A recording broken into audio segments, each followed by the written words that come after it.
আসসালামু আলাইকুম রহমতুল্লাহ বরাকাতু। আলহামদুলিল্লাহ ওসসালাতু ওয়াসসালামু আলা রাসূলিল্লাহ ওয়া আলা আলিহি ওয়া আসহাবিহি ওয়া মান ওয়ালাহ, আম্মা বা'দ।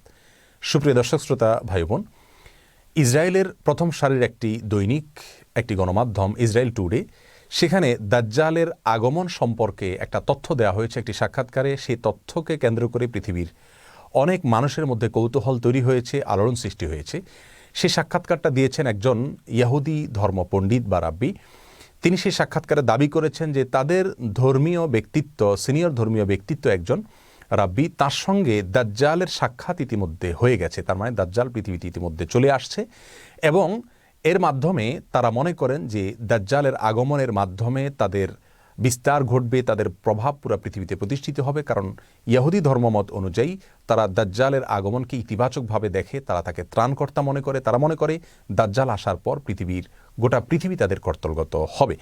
এবং এই ঘটনার প্রেক্ষিতে তারা ইসরায়েলের বাইরে সফর করছেন না, সবাই ইসরায়েলের ভিতরে অবস্থান করছেন। বিশেষ করে তাদের ধর্মীয় ব্যক্তিত্বরা ইসরায়েলের বাইরে কেউ যাচ্ছেন না, কারণ তারা মনে করেন, তাদের ধর্মবিশ্বাস হলো দাজ্জাল আগমন করার পর পৃথিবীতে একটা ব্যাপক অস্থিরতা দেখা দিবে এবং সেই অস্থিরতায় পুরো পৃথিবীতে যে বিপর্যয় দেখা দিবে, যে ক্ষয়ক্ষতি হবে, সেটা পৃথিবীতে কোনো যুদ্ধেও এত ক্ষয়ক্ষতি হয় না।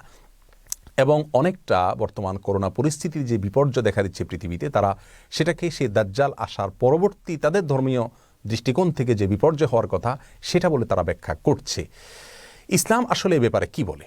একজন মুসলিম হিসেবে আমাদের বিশ্বাস কি হওয়া উচিত? দাজ্জাল কি আসলে চলে এসছে, বা এই সময় দাজ্জাল চলে আসার কথা কি না? আমরা তাদের এই সাক্ষাৎকার বা তাদের সংবাদকে বা তাদের এই দাবিকে বিশ্বাস করব কিনা বা কিভাবে ব্যাখ্যা করব, এ বিষয়ে আমরা সংক্ষেপে কিছু কথা বলবো। আমা তৌফিক ইল্লা বিল্লাহ।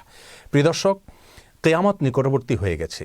এ বিষয়ে রাসূল আকরাম সাল্লাল্লাহু আলাইহি ওয়াসাল্লাম অনেক আগে আমাদেরকে জানিয়েছেন। তিনি বলেছেন, বুইসতু আনা ওয়াসসাআতু কাহাতাইন, আমার এবং কিয়ামতের অবস্থান হলো দুই আঙ্গুলের মতো। অর্থাৎ আমার পরে পৃথিবীর সবচেয়ে বড় ঘটনা হলো কিয়ামত তথা পৃথিবীর বা মহাবিশ্বের ধ্বংস বা মহাপ্রলয়। তারপরে কিয়ামতের অনুষ্ঠান ঘটবে। আর কিয়ামত কবে হবে বা মহাপ্রলয় কবে হবে তার দিনক্ষণ তিনি না বললেও নবী আলাইহিস সালাম আমাদেরকে অনেকগুলো পূর্বাভাস বা আলামতের কথা বলেছেন। সেই আলামতগুলো দুই ধরনের, কিছু আছে ছোট আলামত, কিছু আছে বড় আলামত। কিয়ামতের ছোট আলামত প্রায় 100রও বেশি। সেই 100 আলামতের ভিতরে সর্বশেষ আলামত যেটা বলতে পারি তা হলো ইমাম মাহদির আগমন। ইমাম মাহদির আগমন এখনও পৃথিবীতে ঘটেনি, তবে ইমাম মাহদির আবির্ভাবের পূর্ব মুহূর্তের পরিস্থিতি পৃথিবীর কেমন থাকবে সে সম্পর্কে হাদিস থেকে ধারণা পাওয়া যায়। সেটা হলো গোটা পৃথিবীতে অন্যায়, অবিচার, অত্যাচার, জুলুম এটায় পরিপূর্ণ হয়ে যাবে। আর তখনই ইমাম মাহদির আবির্ভাব হঠাৎ করে ঘটবে এবং রাতারাতি তিনি গোটা বিশ্বের সুপার পাওয়ারে পরিণত হবেন এবং গোটা বিশ্বকে উল্টা মেরুতে নিয়ে যাবেন, ইনসাফ এবং ন্যায় দিয়ে পরিপূর্ণ করবেন। এরপরে কিয়ামতের বড় আলামতগুলো দেখা দিবে, যে সম্পর্কে সহিহ মুসলিম হাদিসে নবী আলাইহিস সালাম বলেছেন কিয়ামত ঘটবে না 10টি আলামত আসা ছাড়া। সেগুলোকে ওলামা একরাম, ইসলামের বড় বড় পণ্ডিতগণ, ইমামগণ কিয়ামতের বড় এবং বৃহৎ আলামত হিসাবে চিহ্নিত করেছেন। সেই আলামতগুলোর একটি হলো বড় ধোঁয়া দেখা দিবে কিয়ামতের আগে, যে ধোঁয়া পৃথিবীর ইতিহাসের বড় ঘটনা হবে এবং অনেক ব্যাপক আকারে হবে। আর দ্বিতীয়ত যে ঘটনাটি ঘটবে তা হলো দাজ্জালের আগমন ঘটবে এবং আরেকটি আলামত ঘটবে তা হলো দাব্বাতুল আরদ নামক একটা প্রাণীর অলৌকিকভাবে আবির্ভাব ঘটবে এবং সেই মানুষের সাথে কথাবার্তা বলবে। চতুর্থত হলো ঈসা আলাইহিস সালামের আগমনের ঘটনাটি ঘটবে, তিনি আসমান থেকে অবতরণ করবেন। 5 নম্বর হলো ইয়াজুজ মাজুজের আবির্ভাব ঘটবে। 6 নম্বর হলো একটি ভূমিধস বড় আকারে হবে পৃথিবীর পূর্ব প্রান্তে। 7 নম্বর হলো একটা ভূমিধস হবে মধ্য প্রান্তে পৃথিবীর বা আরব উপদ্বীপে। আর 8 নম্বর হলো পৃথিবীর পশ্চিম প্রান্তে আরেকটি বড় ভূমিধস ঘটবে। 9 নম্বর হলো সূর্য প্রথমবারের মতো পৃথিবীর ইতিহাসে পশ্চিম দিক থেকে উদিত হবে, পূর্ব দিকের বিপরীতে। আর 10 নম্বর হলো একটি আগুনের আবির্ভাব ঘটবে, যে আগুন মানুষকে ধাওয়া করতে করতে হাসরে একত্রিত করবে। এই বড় 10টি আলামতের ভিতরে আমরা দেখতে পেলাম যে শুরুর দিকে রয়েছে দাজ্জালের আবির্ভাব, তারও আগে দোকান বা ধোঁয়ার ঘটনা ঘটবে। ধোঁয়ার ঘটনা এখনও ঘটেনি পৃথিবীতে, আমরা জানি। তারও আগে ইমাম মাহদির আগমন ঘটবে, সেটিও এখনও পৃথিবীতে ঘটেনি। অতএব একজন মুসলিম হিসাবে আমাদের বিশ্বাস হবে দাজ্জালের আগমন এখনও ঘটেনি, কারণ দাজ্জাল আসার আগে পৃথিবীতে আর অনেক কিছু ঘটনা ঘটবে যেগুলো এখনও ঘটেনি। এটা হবে একজন মুসলিমের বিশ্বাস। আমরা কোরআন এবং হাদিসের আলোকে দেখতে পেলাম যে দাজ্জালের আবির্ভাব এখনও ঘটেনি। অতএব ইহুদিরা যেটা দাবি করছে সেটা অসত্য এবং বেঠিক। অন্তত এটা নিয়ে আমাদের অস্থিরতার কোনো কারণ নাই। একজন সাহাবী জিজ্ঞাসা করছেন, ইয়া রাসূলুল্লাহ, কিয়ামত কবে হবে?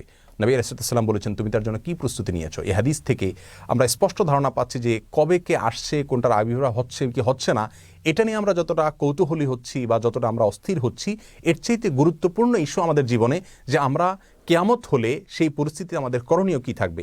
দাজ্জালের আবির্ভাব কথার কথা হয়ে গেল, তাহলে সেই মুহূর্তে দাজ্জালের যে ফিতনা, দাজ্জালের যে পরীক্ষা, এখানে অনেক মানুষ নিপতিত হয়ে ঈমান হারা হবে, অনেক ভালো ভালো মানুষ পর্যন্ত ঈমান নষ্ট হয়ে যাবে। দাজ্জালের যে ধূম্রজাল, তার যে ধোঁয়াশা, তার যে ফিতনা, তার যে পাওয়ার, সেগুলো দেখে অনেকে তাকে সৃষ্টিকর্তা মনে করবে, আল্লাহ মনে করবে।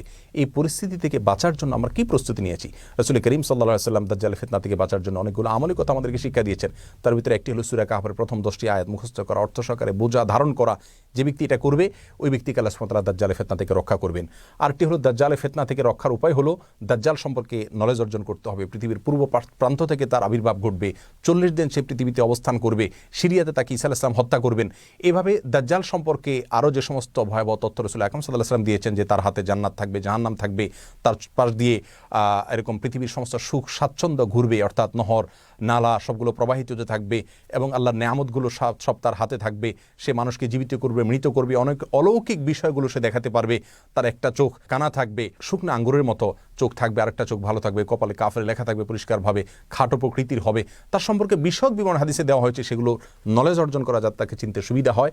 আর সবচেয়ে বড় অস্ত্র হলো আল্লাহর কাছে আশ্রয় প্রার্থনা করা। বিশেষ করে নামাজের শেষ বৈঠকে আত্তাহিয়াতুর পরে, দুরুদের পরে দোয়া মাসুরের জায়গায় একটা দোয়া রাসূল আকরাম সাল্লাল্লাহু আলাইহি ওয়াসাল্লাম শিক্ষা দিয়েছেন, আল্লাহুম্মা ইন্নী আউযু বিকা মিন আযাবি জাহান্নাম ওয়া মিন আযাবিল কবর ওয়া মিন ফিতনাতিল মাহইয়া ওয়াল মামাত ওয়া মিন শাররি ফিতনাতিল মাসীহিদ দাজ্জাল।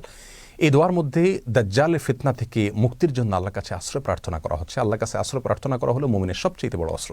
অতএব দাজ্জাল কখন আসছে না আসছে কিনা সে বিষয়ে গবেষণার চাইতে বড় করে আমাদের যে বিষয়টি দেখা উচিত, সেটা হলো আমরা তার জন্য কতটুকু প্রস্তুতি নিয়েছি। আল্লাহ সুবহানাহু ওয়া তাআলা আমাদের সকলকে কিয়ামতের পূর্বে যে সমস্ত ফিতনার মুখোমুখি আমাদের আল্লাহ না করুন হতে হবে, যদি হতে হয় তাহলে সে সমস্ত পরিস্থিতিতে আমরা কীভাবে নিজেদের ঈমানকে রক্ষা করব, আল্লাহর দিকে আমরা ধাবিত হব, সেই দিকে আল্লাহ তাআলা আমাদেরকে অগ্রসর হওয়ার তৌফিক দান করুন, এবং সব ধরনের মিথ্যাচার প্রপাগান্ডা থেকে আমাদের ঈমানকে আল্লাহ তাআলা রক্ষা করার তৌফিক দান করুন। আসসালামু আলাইকুম ওয়া রাহমাতুল্লাহি ওয়া বারাকাতুহু।